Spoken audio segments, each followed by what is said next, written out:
बलांगीर जिला देवगां ब्लॉक कुलुतापड़ा पंचायत अंतर्गत खैरगुड़ा और कुमुरिया बड़खला और सानखला प्रसिद्ध सुलिया यात्रा अनुष्ठित हो जाइछि। रीतिनीति अनुसार सुलिया देवता को पूजार्चना करने सह देहुरी माने सलिया पत्रर वस्त्र परिधान करी पारंपरिक वाद्यर ताले ताले अस्त्र शस्त्र धरी नृत्य करी शोभायात्रा रे सुलिया पीठरे पहुंची। यात्रा मानसिकधारी माने बलि प्रदान करथिले। बड़खला मुख्य पूजक सोमनाथ देहुरिया और सानखला हरिहर झांकर दायित्व तुलाइथिले।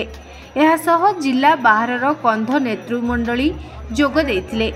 जिला प्रशासन और पुलिस पक्षरु यात्रा को शांति श्रृंखला परिचालना करने पई व्यापक प्रस्तुति करा जायतिबा देखिबाकू मिलिथिला। सुलिया बुढ़ा को दर्शन करने पई सुलिया पीठ अभिमुखे सहस्राधिक मानसिकधारी भक्तों सुओ छुटीथिला। बहु प्रतीक्षित सुलिया यात्रा प्रत्येक बरस पुष मास शुक्ल पक्ष पहला मंगलवार के समस्ते अपेक्षा थीसन। समस्ते पूरा खाली आदिवासी नहीं से सब सुलिया प्रेमी माने मन भीतर थे यात्रा गह गह लगसी। देखो ए लक्षाधिक भक्त समागम होचन।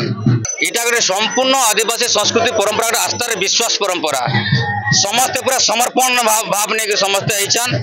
सुलिया गोटे एंता जाता मनमोही सुलिया बोलसन। इथे लगी मनमोही सुलिया बोलसन। सब मनर कथा जानी पारसन। आमे जेन भी थिमा जेनता प्रकार थिमा जदि माँ के सुलिया बुढ़ा के आम डाकमा आमर मनस्कामना पूर्ण हो जासी। मनस्कामना पूर्ण हैला पर भोग निकरी आसन।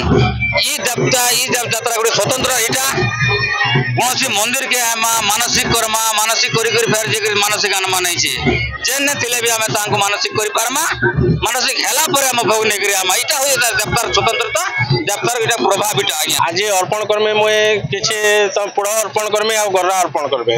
आपन मानसिक पूर्ण है जे? हां पूर्ण है जे। आज केते सर आज मैं बहुत खुश अच्छे जेनता के तामने हम गांव रे भी बहुत खुश अछन। हमर सुलिया परंपरा सब दिन लगे एंती चली तो मोर मनोकामना पूर्ण हैला बोली मुई आज पूड़ पटे आनी छे और गरा पटे आनी छे जेनता के मोर भाई मने भगवान आशीर्वाद रो मोर सुलिया बुढ़ा आशीर्वाद रो आज मुई मोर हसी गुली गिरी होचे मुई भगवान सुलिया बुढ़ा के भगवान मानी करी हमें बोली दउ जो आज्ञा। बलांगीर सुनील कुमार महांती रिपोर्ट धरित्री लाइव।